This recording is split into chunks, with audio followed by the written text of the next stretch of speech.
served in the United States Marine Corps during Vietnam, and many of my friends were killed. And I just stuffed all my feelings around that for 40 years. And in the past little over a year, I have been able to wash through almost every issue I had around Vietnam. And to grieve, which I never did, for my dead brother Marines. And I'm just so very grateful that Brandon shared this with the world. It's changed my life radically. And it started off with my wife asking me to read the book and leaving it on the dining room table. And a couple of nights later, she looked at the dining room table and it was still there. And she said, "I thought I asked you to read the book." And I said, "I did." I said, "I finished it in a day." And so then she said, "Would you like to take a workshop, an intensive?" And I said, "Sure, I'm open to it." And by the end of that day, I was crying, which I didn't do very often, if at all. And my life had totally changed. I had found a vow that I had made as a young boy, and that had ruled my life.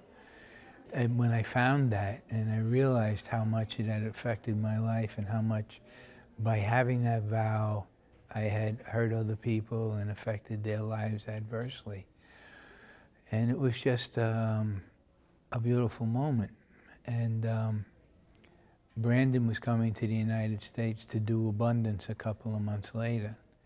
And we said we'd like to do it, and we came. And at the prayer circle, Brandon said, "Be very specific."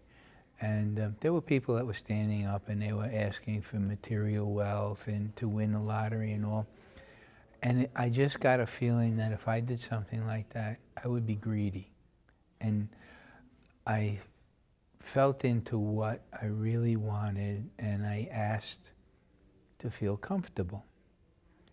And a month later, I was in West Virginia, one of the states here, and in a cave with a group of guys, and they turned out all the lights and asked, "What was your darkest day?"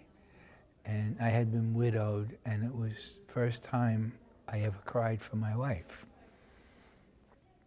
in 12 years since her death. And on the way home after that experience, I stopped and called Nancy, my wife now, and she said, "Well, how do you feel?" And I said, "Comfortable." And she says, "Remember what you prayed for?" And it just struck me that, wow, it's already changed my life. I'm seeing things different from finding that vow. And I'm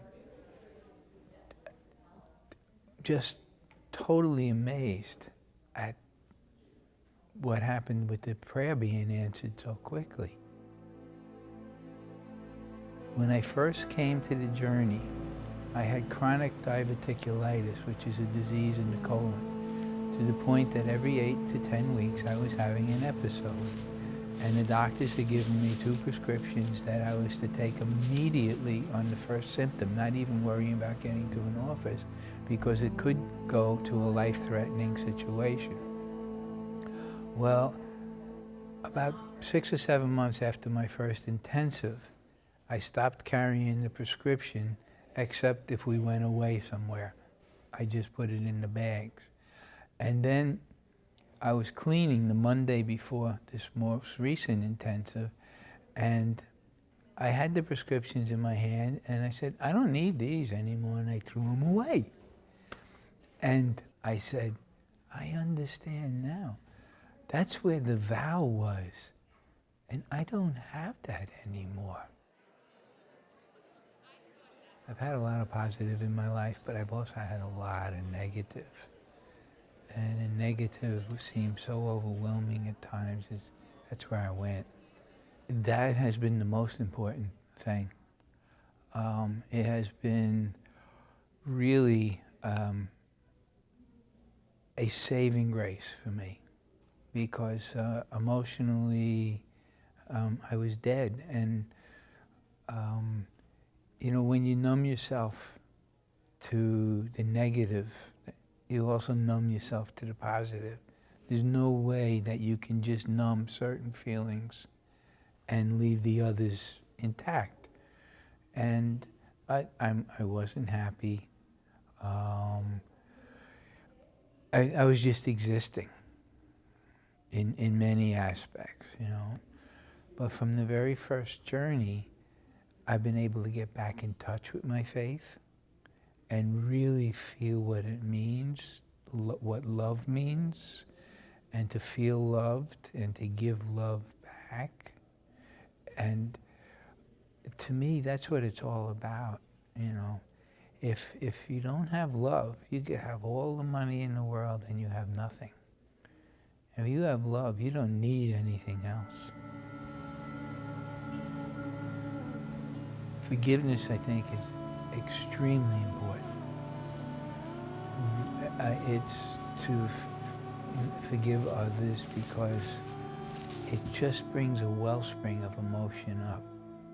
Because holding on to that anger and that hate, it caps other feelings. And once I forgave, I found so many other feelings.